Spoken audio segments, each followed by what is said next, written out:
Hi, this is Russ Anderson. Today we're going to take a look at exporting from SynthEyes to HitFilm Pro. Now before you even get started with your project, it's easiest to make a little adjustment out in the preferences. Go over to the image input area, just make sure that this write.ifl file, the checkbox is turned off. And that is because when we go out to open up the sequence, HitFilm has a requirement that the image sequence be stored in its own folder with nothing else in it. No .ifl files, no .sni files, no .hfp files, just the images. So we tell SynthEyes not to write that.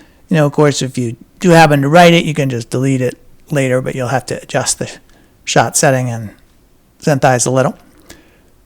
Another little detail with HitFilm is that it does require that sequence numbering start with leading zeros. So here we have phase 001, phase 002, not phase 1, phase 2. You got to have that 001.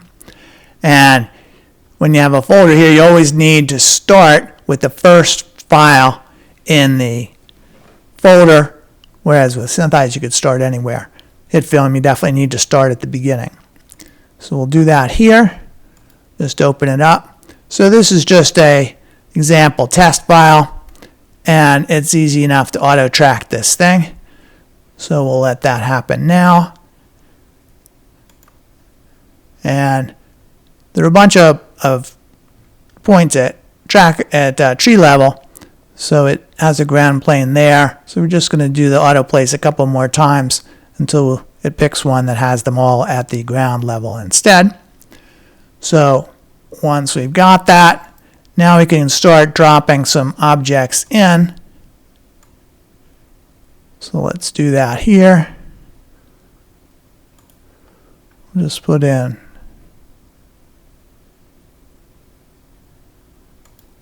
a cylinder maybe, and a sphere.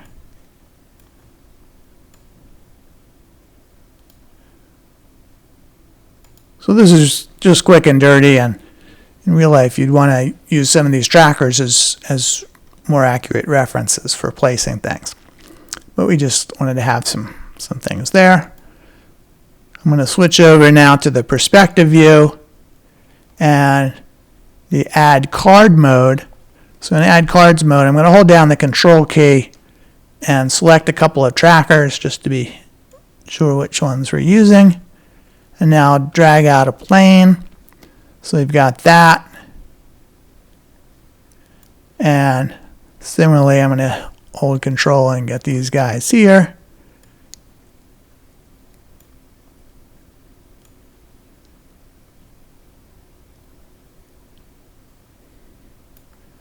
And we'll get a plane going over there. You'll see that it's lined up with the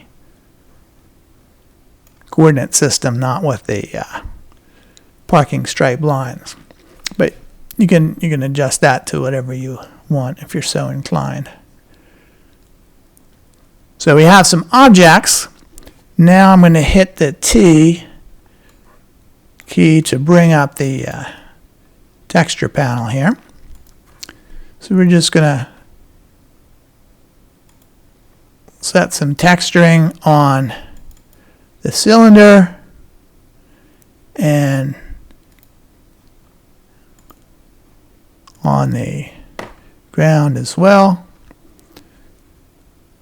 So that's some textures there. A couple of things to point out now about the settings of how these are going to appear. You notice there's a checkbox here that determines whether or not a given plane is going to be lit.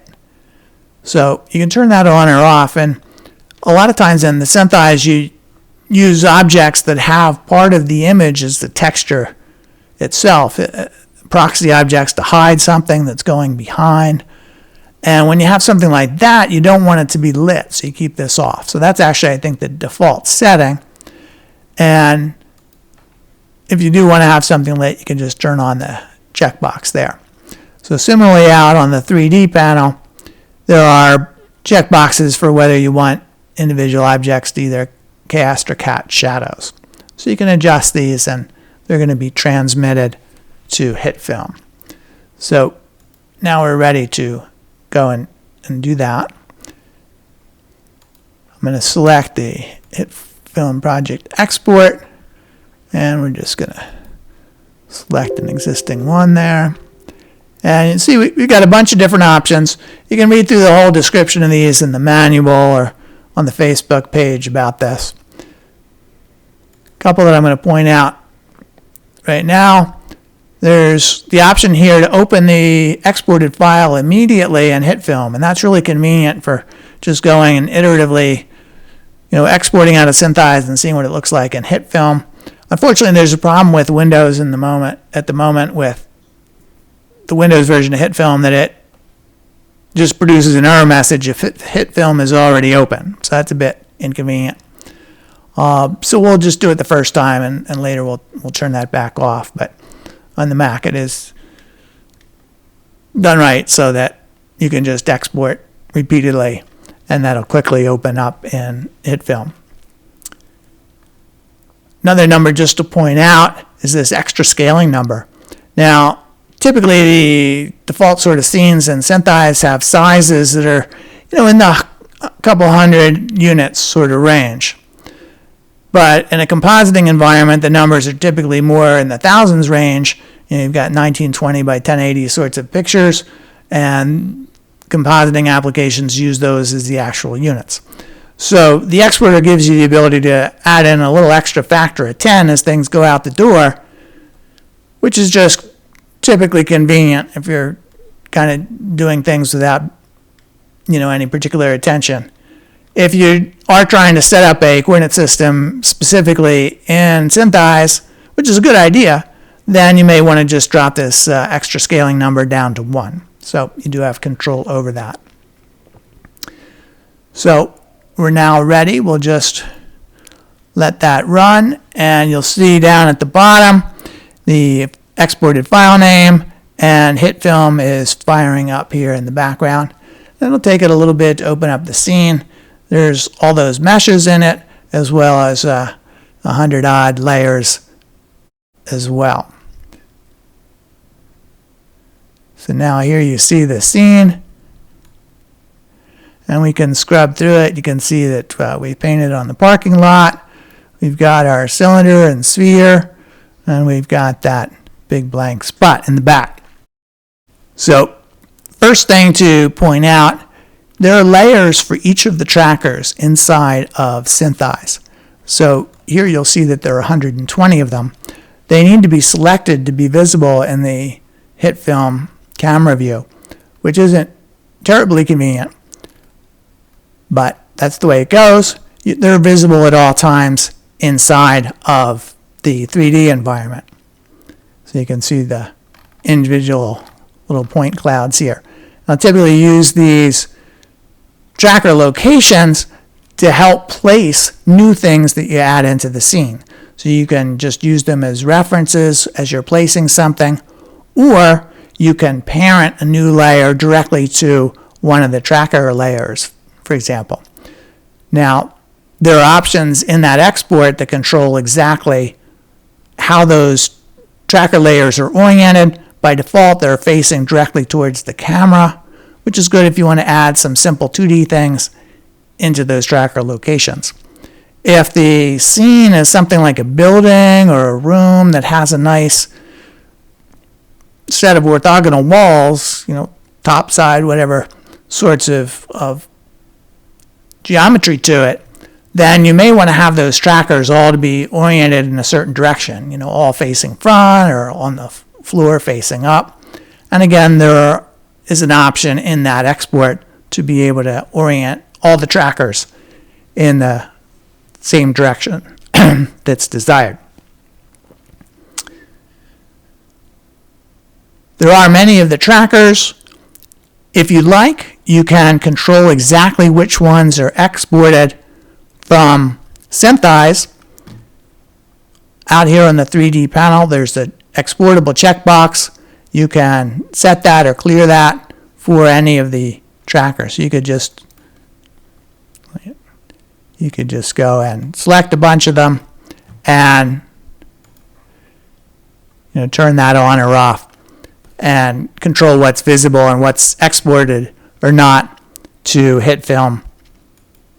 And you may decide that you only need 5 or 10 or 15 different layers. That would simplify the view that you have inside a HitFilm, as long as those are the ones that you're interested in. Now, the individual meshes, you'll see they have the textures on them that were supplied, and that's straightforward enough. Something like, and that's true now of a plane as well. Here you see the plane that we put on the pavement, but it's set up a bit differently. The planes are detected, and that's actually been changed to a media layer inside of HitFilm rather than a piece of 3D mesh geometry. And even more subtly, a plane like this one that we didn't give a texture to at all has been set up as a comp inside a HitFilm. So that comp starts out life just with a solid plane in it. And that color is the color that it had inside the SynthEyes environment. But now you're in the position, since you've got a comp there, that you can go and start messing with it.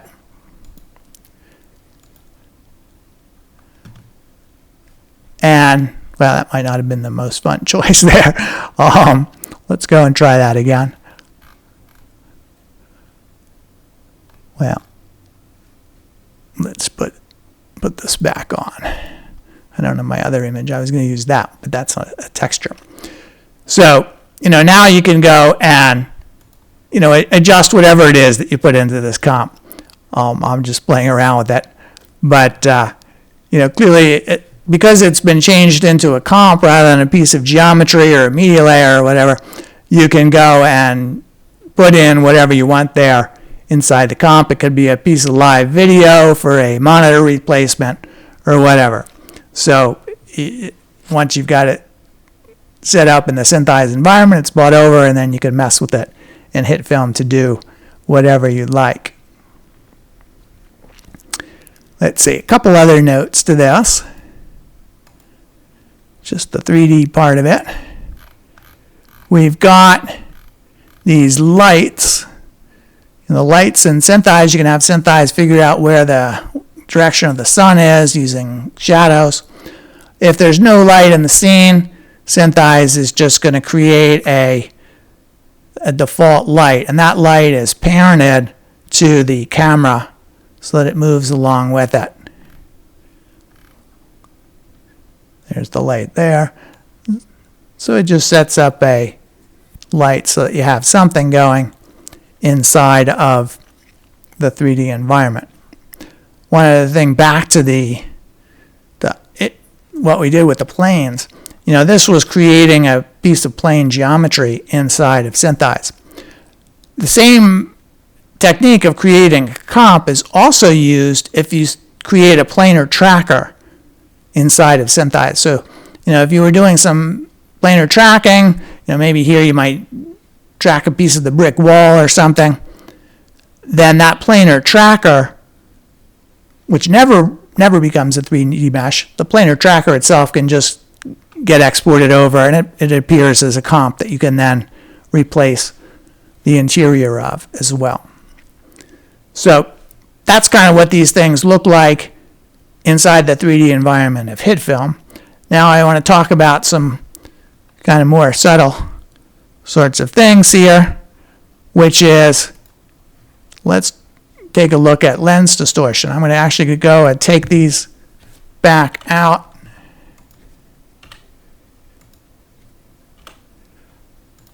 And we're going to simulate the effect of lens distortion here. So I'm just going to type in a number at random, and that creates large errors, so we'll just have it refine the solve. So now we have some really quite crappy sort of solve with this lens distortion in it. And we want to take a look at what happens with this and how that shows up inside of HitFilm. So we'll run the export again, and this time I'm just going to turn off that, open the exported file. Whoop. And yes, this is a good point. We need to run the lens workflow, and here we're going to start off by doing the first option of the lens workflow, where the undistorted image is going to be the final deliverable, and you'll see actually that the image has been pulled outwards. So this has been corrected for the non-existent lens direction and distortion here. And now we'll try our export again, and I am going to just do that by hitting Shift X. So that's starting up the export. And this does take a while longer now when the lens distortion is present, because actually the script is generating a displacement map for HitFilm to use. So now it's completed that, and we're going to go over to HitFilm, and we're just going to say open up that file again.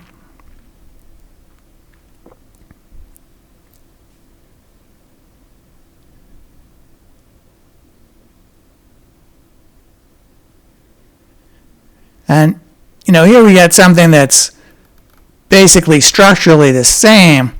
The one little catch to it is that the sequence down here now has a displacement effect applied to it, and there's this new image that's been created. That's what the script was doing for a while it was running, that tells HitFilm how to distort the image to actually remove the distortion that we found in SynthEyes. So now let's go back to SynthEyes. We're going to look at the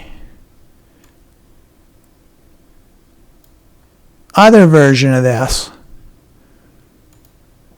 which is to do the lens flow number 2, where the assumption is that you're going to deliver something that is basically the original distorted image, but with effects added to it. And this is a choice that's up to the project's director to decide, what are you trying to deliver? Something that's super nice and crisp and non-distorted, or are you looking for a distorted look? So the lens workflow script in mode number 2, it creates an image like this. So none of the image has been cut off or lost in this process. And this is then what we're going to export. So I'm going to fire up the exporter again. And you'll see now it's actually generating 2 different distortion maps. And it's going to consequently take even longer. I'll point out in the future I'll probably integrate the calculation that's now being done by the exporter script itself, into SynthEyes, where as raw code it'll run faster, and also it can be multi-threaded appropriately. So consider this just the step 1 to this. So that has run, and now let's go and open up that revised version and take a look at what we've got there.